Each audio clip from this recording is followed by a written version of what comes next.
One thing all my crushes had in common is that they didn't love me back. For the longest time, I was okay with that. I had such low self-esteem that I thought no good person would like me back. So on the rare occasion when someone else was interested in me, I wasn't interested in them because I thought they must have terrible judgment. It's like the Groucho Marx joke. I refused to join any club that would have me as a member. Looking back, I don't know what my endgame was. Maybe I wanted to just hang around until my crush got interested in me. But even if that were possible, that would mean that I would lose interest in them. More importantly, it wasn't possible in the first place, no matter how much I love-bombed them. If anything, I was pushing my crushes away by seeming thirsty and desperate. I basically told my crushes, "You matter, and I don't, because I don't love myself." And they simply followed my lead and didn't love me either.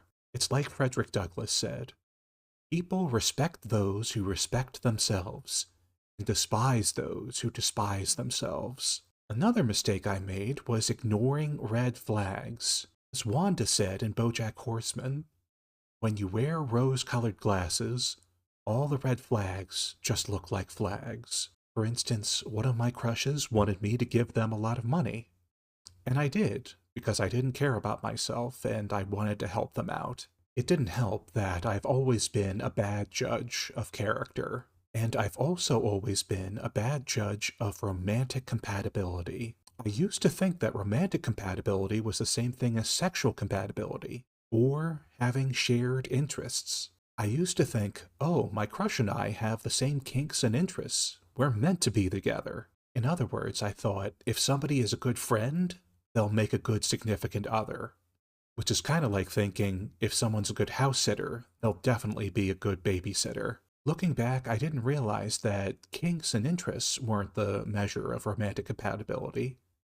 Shared values were. For instance, one of my crushes and I didn't socialize much, but we had different reasons for that. He wanted to socialize, but was just too shy to.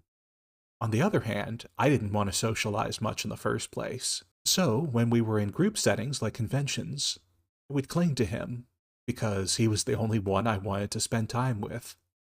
And that ended up annoying him. A better fit for him would have been an extrovert who could have helped him socialize. Someone to let him be the hanger-on instead of the hanged-on-to. In sum, I made 3 mistakes.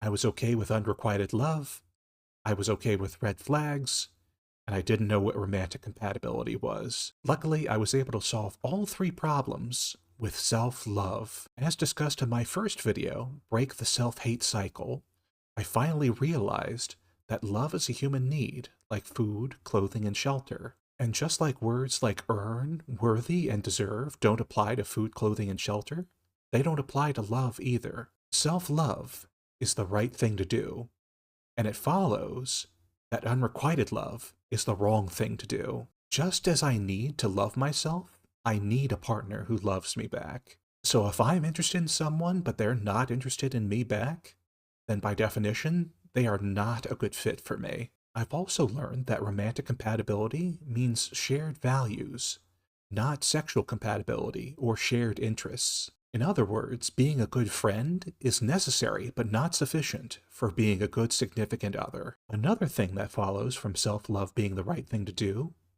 is that heeding red flags is the right thing to do. Just as pain is the body's way of saying something is wrong, discomfort is the mind's way of saying something is wrong. They say you gotta love yourself before someone else can love you back.